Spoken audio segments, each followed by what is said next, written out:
Hello friends, welcome to our YouTube channel stupid learners. आज के इस लेक्चर में हम जून मंथ के फर्स्ट वीक यानी कि 1 जून से 7 जून तक के जितने भी इंपॉर्टेंट करंट अफेयर्स हैं वो डिस्कस करेंगे। तो चलिए शुरू करते हैं आज का लेक्चर।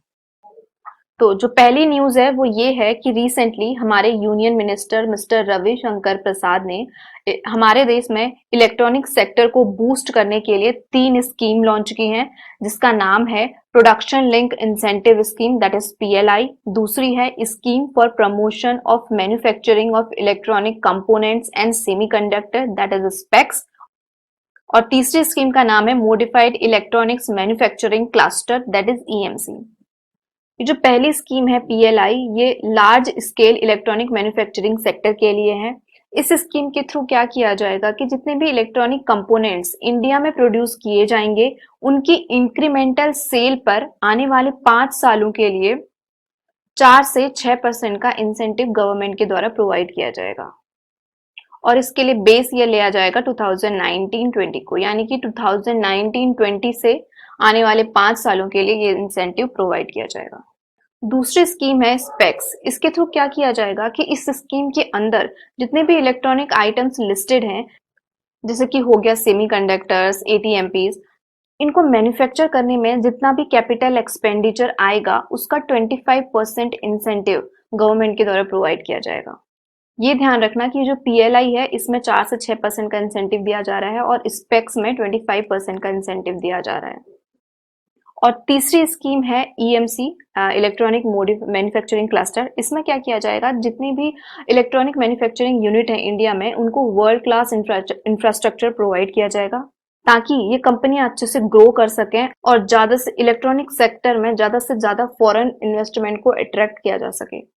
नेक्स्ट इंपॉर्टेंट न्यूज है कि रिसेंटली हमारे देश के प्रधानमंत्री मिस्टर नरेंद्र मोदी ने एक ब्लॉगिंग कॉन्टेस्ट लॉन्च किया, जिसका नाम है माई लाइफ माई योगा। जो भी इंडियन सिटीजन इस कॉन्टेस्ट में पार्टिसिपेट करना चाहते हैं, उन्हें क्या करना होगा कि योगा करते हुए, योगा की मुद्राएं, आसन, प्राणायाम, ये सब करते हुए अपनी 3 मिनट की एक वीडियो बनानी होगी, जिसके आखिरी कुछ सेकंड्स में उन्हें ये बताना होगा कि योगा ने किस तरह से उनकी लाइफ को पॉजिटिवली अफेक्ट किया और योगा के क्या क्या बेनिफिट्स हैं, और जिसको वो अपनी किसी भी सोशल नेटवर्किंग साइट जैसे फेसबुक, इंस्टाग्राम, ट्विटर, किसी के भी थ्रू सबमिट कर सकते हैं। और इस कॉन्टेक्स्ट को कंडक्ट कराने का काम कर रहे हैं ministry of Ayush and ICCR. और जो भी इस कॉन्टेस्ट में फर्स्ट पोजीशन पे आएगा उसे 1 लाख रुपए का कैश प्राइज मिलेगा। जो सेकंड पोजीशन पे आएगा उसको 50,000 का प्राइज मिलेगा, कैश प्राइज मिलेगा। और जो थर्ड पोजीशन पे आएगा उसे 25,000 रुपए का कैश प्राइज मिलेगा। तो ये बहुत एक अच्छी अपॉर्चुनिटी है। अगर आप लोगों में से भी कोई योगा बहुत अच्छा कर लेते हैं तो उन्हें इस कॉन्टेक्स्ट में पार्टिसिपेट करना चाहिए। तो जो नेक्स्ट इंपॉर्टेंट न्यूज है वो ये है कि रिसेंटली रोहित शर्मा को नॉमिनेट किया गया है इस साल के राजीव गांधी खेल रत्न अवार्ड के लिए। जो राजीव गांधी खेल रत्न अवार्ड है, ये स्पोर्ट्स की कैटेगरी में दिया जाने वाला हाईएस्ट अवार्ड है। इसे सबसे पहले 1991 में दिया गया था और जो फर्स्ट प्लेयर थे जिन्हें ये अवार्ड मिला था वो थे हमारे चेस के grand master mister Vishwanath Anand. और लास्ट ईयर यानी कि 2019 में ये 2 प्लेयर्स को मिला था, एक थे बजरंग पुनिया और दूसरी दीपा मलिक। अब जो नेक्स्ट इंपॉर्टेंट न्यूज है वो ये है कि रिसेंटली गवर्नमेंट ऑफ इंडिया ने इंडिया के 17 स्टेट्स और यूनियन टेरिटरीज में one nation one ration card नाम से एक स्कीम लॉन्च की है। अभी तक क्या होता था कि जितने भी ये राशन कार्ड होल्डर्स थे ना, इनको फेयर प्राइस शॉप्स, जिनको कि हम कहते हैं राशन की दुकान, वहां से सब्सिडाइज्ड रेट पे फूड ग्रेन प्रोवाइड किया जाता था। बट इसमें दिक्कत ये थी कि आपका ना जिस एरिया में राशन कार्ड बना हुआ है, आप उसी एरिया की जो फेयर प्राइस शॉप है ना, सिर्फ वहीं से आप सब्सिडाइज्ड रेट पे फूड ग्रेन ले सकते हैं। आप किसी और एरिया से इसी सब्सिडाइज्ड रेट पे फूड ग्रेन नहीं ले सकते। अब इससे ना माइग्रेंट वर्कर्स को बहुत ज्यादा नुकसान हो रहा था। फॉर एग्जाम्पल, कोई एक मजदूर है, वो बिहार का रहने वाला है और वो मजदूरी करने के लिए कुछ टाइम के लिए मुंबई जाता है। तो चूंकि उसका राशन कार्ड बिहार का बना हुआ है, तो उसे बिहार में ही जिस एरिया में वो राशन कार्ड बना हुआ है वहीं की फेयर प्राइस शॉप से उसको सब्सिडाइज रेट पे फूड ग्रेन मिल सकता है। उसको मुंबई में ये सुविधा उपलब्ध नहीं हो सकती। इसीलिए इस कमी को दूर करने के लिए गवर्नमेंट ने ये one nation one ration card scheme launch करी है। इसके थ्रू क्या होगा कि कोई भी राशन कार्ड होल्डर है तो वो अदर स्टेट में भी, जो भी इस स्कीम के अंदर स्टेट आते हैं, वहां सब्सिडाइज्ड रेट पे फूड ग्रेन मिल जाएगा। अभी तक इसमें सिर्फ 17 स्टेट्स और यूनियन टेरिटरीज शामिल हुई हैं। उत्तराखंड अभी इसका हिस्सा नहीं है। उत्तराखंड अगस्त से इस स्कीम का हिस्सा बनेगा। नेक्स्ट इंपॉर्टेंट न्यूज है, रिसेंटली स्ट्रीट वेंडर्स के लिए गवर्नमेंट ऑफ इंडिया ने पीएम स्वनिधि स्कीम लॉन्च की है। इसकी फुल फॉर्म है प्रधानमंत्री स्ट्रीट वेंडर्स आत्मनिर्भर निधि। इस स्कीम के थ्रू क्या किया जाएगा कि जितने भी स्ट्रीट वेंडर्स इंडिया में हैं, उनको 10,000 रुपए तक का लोन प्रोवाइड किया जाएगा, ताकि कोविड-19 की वजह से जो भी उनका बिजनेस ठप हो गया है वो उसको फिर से शुरू कर सके। अब स्कीम में ये प्रोविजन है कि जो 10,000 का लोन है ना, वो बिना किसी इंटरेस्ट के वो अगले 1 साल तक मासिक किस्तों के रूप में रिटर्न कर सकते हैं। और अगर उन्होंने टाइमली इस लोन को रिटर्न कर दिया, तो जितना भी लोन उन्होंने लिया होगा उसका 7% इंसेंटिव उनको अगले 6 महीने के अंदर उनके अकाउंट में ट्रांसफर कर दिया जाएगा। फॉर एग्जाम्पल, एक स्ट्रीट वेंडर ने 10,000 रुपीज का लोन लिया था और उसने 1 साल के अंदर अंदर टाइमली वो लोन रिटर्न कर दिया, तो उसका 7% कितना होगा? 700 रुपया। तो ये 700 रुपये अगले 6 महीने के अंदर उस स्ट्रीट वेंडर के अकाउंट में ट्रांसफर कर दिए जाएंगे एज एन इंसेंटिव। और ये स्कीम 2022 तक वैलिड है।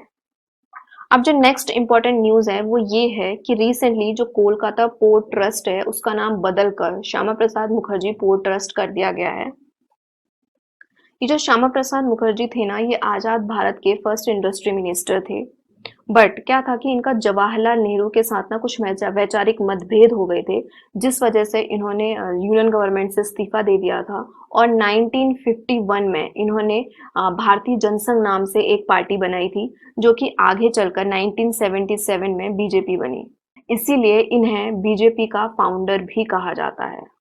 अब नेक्स्ट इंपॉर्टेंट न्यूज ये है कि इंडिया 2022 में होने वाले विमेन एशियन कप को होस्ट करने वाला है। इंडिया इसे सेकेंड टाइम होस्ट करेगा। इससे पहले इंडिया ने 1979 में फर्स्ट टाइम इस मैच को होस्ट किया था। वो सारी टीम्स जो कि AFC यानी कि एशियन फुटबॉल कॉन्फेडरेशन का पार्ट है, सिर्फ वही टीम इस मैच में पार्टिसिपेट कर सकती हैं। अभी तक इस मैच को सबसे ज्यादा बार जीतने वाली कंट्री है चाइना, और इंडिया अभी तक एक बार भी इस मैच में विनर नहीं रहा है। 2 बार रनर अप और 1 बार सेकंड रनर अप रहा है। अब नेक्स्ट बहुत ही इंपॉर्टेंट न्यूज है, वो ये है कि रिसेंटली गवर्नमेंट ऑफ इंडिया ने एक नगर वन स्कीम लॉन्च की है। इस स्कीम का जो एम है वो ये है कि इंडिया में 200 से ज्यादा अर्बन फॉरेस्ट डेवलप करना। अब इस स्कीम को जानने से पहले आप वारजे फॉरेस्ट प्रोजेक्ट के बारे में जान लीजिए, क्योंकि उसी से ये स्कीम इंस्पायर्ड है। एक्चुअली वारजे पुणे का एक एरिया है, जो कि कभी पूरी तरीके से एक बैरन लैंड हुआ करता था। आप यहाँ पर देख सकते हैं, ये पूरी तरीके से एक बैरन लैंड है। यहाँ पर कोई भी फ्लोरा और फोना नहीं है। बट पुणे में क्या किया गया कि पब्लिक प्राइवेट पार्टनरशिप के थ्रू इस 16.8 हेक्टेयर की बैरन लैंड को एक फॉरेस्ट में कन्वर्ट किया गया। इसमें local people, NGOs, social community, government सभी ने पार्टिसिपेट किया और इस फॉरेस्ट को डेवलप किया। पहले कुछ इस तरह का दिखने वाला एरिया अब इस तरह दिखाई देता है। तो ये बहुत ही एक सक्सेसफुल पायलट प्रोजेक्ट रहा। इसी से इंस्पायर होके गवर्नमेंट ने ये नगर वन स्कीम लॉन्च की है। अब इस वारजे फॉरेस्ट के बारे में एक इम्पोर्टेंट बात ये भी है कि इसको स्मृति वन कहा जाता है। अब इसको स्मृति वन क्यों कहा जाता है? क्योंकि यहाँ पर जितने भी पेड़ लगाए गए हैं ना, ये तो वहाँ की गवर्नमेंट ने लोगों से कहा कि आप कोई भी ना एक पेड़ अडॉप्ट कर लो अपने एंसेस्टर के नाम पे, और उस पेड़ की सारी जिम्मेदारी आपकी होगी। तो वहाँ पे लोगों ने किया भी है। अलग अलग लोगों ने अलग अलग पेड़ को अडॉप्ट किया है और उसकी सारी जिम्मेदारी उन लोगों पर है। तो पब्लिक प्राइवेट पार्टनरशिप का एक बहुत ही सक्सेसफुल मॉडल है। अब जो नेक्स्ट इंपॉर्टेंट न्यूज है वो ये है कि रिसेंटली जो दिल्ली अमृतसर कटरा एक्सप्रेसवे बन रहा था, उसको अब ग्रीन फील्ड प्रोजेक्ट में कन्वर्ट कर दिया गया है। सबसे पहले तो हम इस एक्सप्रेसवे की बात कर लेते हैं। तो अभी तक तो क्या हो रहा था कि दिल्ली से अगर हमें अमृतसर जाना हो तो 7-8 घंटे का टाइम लग जाता था। बट इस एक्सप्रेसवे के बनने के बाद जो दिल्ली से अमृतसर जाने का टाइम है वो सिर्फ 4 घंटे रहेगा। तो इससे टाइम की बहुत ज्यादा बचत होगी, जिससे जो हमारे देश के इकोनॉमिक सेक्टर्स हैं उन्हें बहुत बेनिफिट मिलेगा। अब हम बात करते हैं कि ग्रीन फील्ड प्रोजेक्ट क्या होता है। एक्चुअली कोई भी प्रोजेक्ट ना दो टाइप का होता है, या तो ग्रीन फील्ड या फिर ब्राउन फील्ड। ग्रीन फील्ड एक ऐसा प्रोजेक्ट होता है जो कि किसी अनयूज्ड लैंड पर स्टार्ट किया जा रहा हो, और ब्राउन फील्ड कोई ऐसा प्रोजेक्ट होता है जो कि पहले से ही स्टैब्लिश इंफ्रास्ट्रक्चर को अपग्रेड करके बनाया जाता है। सपोज करो ये कोई दो सिटी है, ए सिटी और बी सिटी। अभी तक इन दोनों सिटी के बीच में कोई कनेक्टिविटी नहीं है, तो गवर्नमेंट क्या करती है कि एक रोड बनवाती है और सिटी ए को सिटी बी से कनेक्ट कर देती है। अब क्योंकि ये बिल्कुल अनयूज्ड लैंड पर एक रोड बनाई गई है, इसीलिए ये क्या कहलाएगा, ये एक ग्रीन प्रोजेक्ट कहलाएगा। और अगर वहीं सिटी ए से सिटी बी तक जाने के लिए पहले ही कोई रोड बनी हुई थी, बट गवर्नमेंट ने क्या किया कि इसमें ट्रैफिक ज्यादा होने की वजह से, सपोज करो ये 2 लेन की रोड थी, इसे 4 लेन या 6 लेन में कन्वर्ट कर दिया। तो गवर्नमेंट ने क्या किया कि ऑलरेडी एग्जिस्टिंग इंफ्रास्ट्रक्चर को अपग्रेड किया। इसीलिए ये क्या कहलाएगा, ये ब्राउन फील्ड प्रोजेक्ट कहलाएगा। अभी तक ये जो दिल्ली अमृतसर कटरा एक्सप्रेसवे है, ये ब्राउन फील्ड प्रोजेक्ट ही था, क्योंकि इसमें जो ऑलरेडी एग्जिस्टिंग रोड थी उसे ही डेवलप किया जा रहा था। बट अब इसमें कुछ ऐसे एरियाज भी शामिल कर लिए गए हैं जो कि अभी तक रोड से कनेक्टेड नहीं थे, इसीलिए अब एक ग्रीन फील्ड प्रोजेक्ट की कैटेगरी में भी आता है। अगर एग्जाम में क्वेश्चन आता है कि दिल्ली अमृतसर कटरा एक्सप्रेसवे एक ग्रीन फील्ड प्रोजेक्ट है, ब्राउन फील्ड प्रोजेक्ट है या फिर बोथ, तो आप बोथ में क्लिक करेंगे। अब नेक्स्ट इंपॉर्टेंट न्यूज ये है कि recently public labour force survey की एक एनुअल रिपोर्ट पब्लिश हुई है। इस रिपोर्ट को पब्लिश किया है नेशनल स्टैटिकल ऑफिस ने।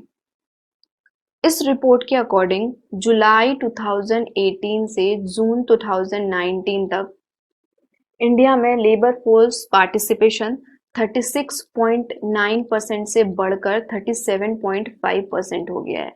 इसके साथ साथ इंडिया में इस पीरियड में अनएम्प्लॉयमेंट रेट 6.1% से घटकर 5.8% रह गया है। हालांकि ये डेटास पॉजिटिव रिजल्ट शो कर रहे हैं, बट अभी कोविड-19 पेंडेमिक की वजह से इंडिया में बहुत ज़्यादा जॉब लॉस हुआ है, जिसकी वजह से मई 2020 में जो इंडिया में अनएम्प्लॉयमेंट रेट है वो 23.8% हो गया है। अब लेट्स सी कि इस पेंडेमिक के जाने के बाद इकोनॉमी किस तरह से ग्रो करती है और अनएम्प्लॉयमेंट को किस तरीके से रिड्यूस किया जाता है। अब नेक्स्ट न्यूज़ ये है कि डीआरडीओ ने रिसेंटली एक डिवाइस बनाई है जिसका नाम है सुमेरु पैक्स। जितने भी लोग पीपीई किट पहनते हैं उनके लिए ये डिवाइस हेल्पफुल है। अभी तक क्या हो रहा था कि जो भी हेल्थ वर्कर्स और पुलिस वर्कर्स कोविड-19 से खुद को बचाने के लिए इस पीपीई किट को पहनकर काम कर रहे थे, उनके लिए ये पीपीई किट बहुत ज़्यादा अनकंफर्टेबल हो रही थी, क्योंकि जैसा कि आप इस डायग्राम में देख सकते हैं, पीपीई किट को जस्ट 45 मिनट्स पहनने के बाद इनको कितनी ज़्यादा स्वेटिंग हुई है, ये पूरी तरीके से स्वेट से भीग चुके हैं। तो ऐसे में इन लोगों को काम करने में बहुत ज़्यादा दिक्कत आ रही थी। एक सर्वे के अनुसार आप 30 मिनट से ज़्यादा एक पीपीई किट को नहीं पहन सकते, जो कि हमारे पुलिस पर्सनल्स हैं, हमारे हेल्थ वर्कर्स हैं, इनको लॉन्ग आवर्स तक के लिए काम करना होता है और अपनी सुरक्षा के लिए इन्हें ये पीपीई किट पहनना ज़रूरी होता है। तो इसी को ध्यान में रखते हुए डीआरडीओ ने ये सुमेरु पैक्स नाम की डिवाइस बनाई है। कुछ इस तरह की ये डिवाइस दिखती है। एक्चुअली ये क्या है ना, एक 500 ग्राम का एक बैकपैक टाइप का है। इसको आप अपनी ड्रेस के साथ कुछ इस तरीके से अपने पीठ में बांध सकते हैं, और ये डिवाइस क्या करेगी कि आपके पीपीई किट के अंदर जो मॉइस्ट एयर है उसको बाहर की फ्रेश एयर से रिप्लेस कर देगी, ताकि आपको पसीना ना हो और आप आराम से काम कर सकें। हमारे हेल्थ वर्कर्स और पुलिस पर्सनल के लिए ये बहुत ही हेल्पफुल रहेगी, क्योंकि अभी रिसेंटली एक न्यूज़ आई थी कि पीपीई किट पहनने की वजह से कोई एक पुलिस ऑफिसर थे, वो बेहोश हो गए थे। तो ऐसे इंसिडेंट को अवॉइड करने के लिए ये एक बहुत ही हेल्पफुल डिवाइस है। अब नेक्स्ट इंपॉर्टेंट न्यूज़ है एक ट्यूलिप प्रोग्राम के बारे में, जिसको लॉन्च किया है मिनिस्ट्री ऑफ एचआरडी और ministry of housing and urban development ने। इस स्कीम के थ्रू क्या किया जाएगा कि जितने भी फ्रेश ग्रेजुएट्स और इंजीनियरिंग ग्रेजुएट्स स्टूडेंट हैं, जैसे कि किसी ने बीए किया होगा, किसी ने बीएससी, बीकॉम, बीटेक, बीआर, तो इन सब के जो फ्रेश ग्रेजुएट स्टूडेंट्स हैं उन्हें इस स्कीम के थ्रू एक इंटर्नशिप प्रोग्राम प्रोवाइड किया जाएगा। ट्यूलिप का फुल फॉर्म है the urban learning internship program. इस प्रोजेक्ट के अंदर जिन भी फ्रेश ग्रेजुएट्स को लिया जाएगा उनको स्मार्ट सिटी के अंदर या अर्बन मिनिस्ट्री के अंदर जो भी प्रोजेक्ट आते हैं उन प्रोजेक्ट के अंदर इनको लिया जाएगा और इनको प्रैक्टिकल स्किल्स सिखाई जाएंगी, जिससे उनका स्किल इन्हेंसमेंट होगा और जिससे आगे चलकर उन्हें अच्छी जॉब अपॉर्चुनिटीज मिलेंगी। नेक्स्ट इंपॉर्टेंट न्यूज है स्पंदन कैंपेन के बारे में, जिसे लॉन्च किया है छत्तीसगढ़ के पुलिस डिपार्टमेंट ने। एक्चुअली क्या हुआ है ना, लास्ट 2 सालों में छत्तीसगढ़ के 50 से ज्यादा पुलिस जो पर्सनल्स हैं उन्होंने सुसाइड कर लिया है और बहुत से ज्यादा लोग मेंटल डिसऑर्डर के शिकार हो गए हैं। इस वजह से छत्तीसगढ़ के गवर्नमेंट ने ये स्पंदन कैंपेन लॉन्च किया है। इस कैंपेन के अंदर क्या होगा कि हर फ्राइडे को छत्तीसगढ़ स्टेट में जितने भी पुलिस स्टेशन है वहां पे पहले परेड होगी और उस परेड के बाद जितने भी वहां पे पुलिस पर्सनल्स हैं उनकी 1-to-1 काउंसलिंग होगी। वहाँ पे साइकेट्रिस्ट भी मौजूद रहेंगे और जितने भी वहाँ पे पुलिस पर्सनल्स हैं उनसे पूछा जाएगा कि आपको लाइफ में कोई प्रॉब्लम तो नहीं है। अगर कोई मानसिक परेशानी से वो गुजर रहे होंगे तो उसका सॉल्यूशन ढूंढा जाएगा और उनकी कोई कंप्लेन होगी तो उसको दूर करने की कोशिश की जाएगी। तो ये एक बहुत अच्छा इनिशिएटिव है, क्योंकि जो हमारे पुलिस वर्कर्स होते हैं वो ऑलरेडी बहुत ही टफ कंडीशन में काम करते हैं, प्रेशर बहुत ज़्यादा रहता है उनके ऊपर। तो इस स्कीम के थ्रू उन्हें एक हेल्दी वर्किंग एनवायरनमेंट प्रोवाइड कराने की कोशिश की जा रही है। नेक्स्ट न्यूज़ है, रिसेंटली ईईएसएल ने मिनिस्ट्री ऑफ पावर के अंदर एक आई कमिट इनिशिएटिव लॉन्च किया है। इस इनिशिएटिव का मेन फोकस होगा हमारा जो एनर्जी सेक्टर है उसके लिए एक रेजिलिएंट फ्यूचर डेवलप करना। इस स्कीम के थ्रू क्या किया जाएगा कि इंडिया में पावर सेक्टर के लिए जितनी भी ऑलरेडी एग्जिस्टिंग स्कीम्स हैं, जैसे फेम हो गया, प्रधानमंत्री जीवन ज्योति योजना हो गया, उज्ज्वल डिस्कॉम अश्योरेंस योजना हो गया, ऐसी बहुत सारी योजनाएं हैं, इनके बेटर इम्प्लीमेंटेशन और प्रमोशन पे ध्यान दिया जाएगा ताकि इंडिया में जो पावर सेक्टर है उसे बूस्ट किया जा सके और फ्यूचर फ्रेंडली बनाया जा सके। तो ये थी जून मंथ के फर्स्ट वीक की सारी इंपॉर्टेंट न्यूज। अब 4-5 दिन में हम इसके सेकेंड वीक की सारी न्यूज डिस्कस करेंगे। अगर आपको ये लेक्चर बेनिफिशियल लगता है तो चैनल को सब्सक्राइब कीजिए और अगर आपके कुछ डाउट्स हैं तो आप नीचे कमेंट सेक्शन में कमेंट कर सकते हैं। Thank you, bye bye, take care.